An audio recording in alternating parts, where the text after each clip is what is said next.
Revolt. Hoteliers Association tells members not to pay property taxes as anger mounts over new regime. Good evening and thanks for joining us for Primetime News. A special welcome to viewers on onespotmedia.com.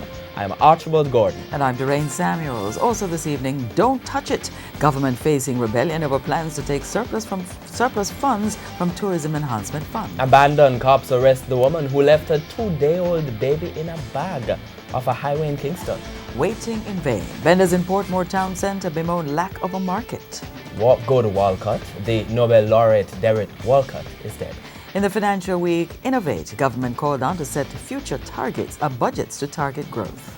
There's also international stories or bite of the week, sport, commentary and weather in the primetime package. But first, the feedback question. Do you agree with the government's plans to move surplus funds from agencies such as the Tourism Enhancement Fund into the Consolidated Fund? Share comments online. Share reasons for your answer and share comments online. Facebook.com/Television Jamaica and tweet @Television Jam. Stay with us. Primetime News returns after this break.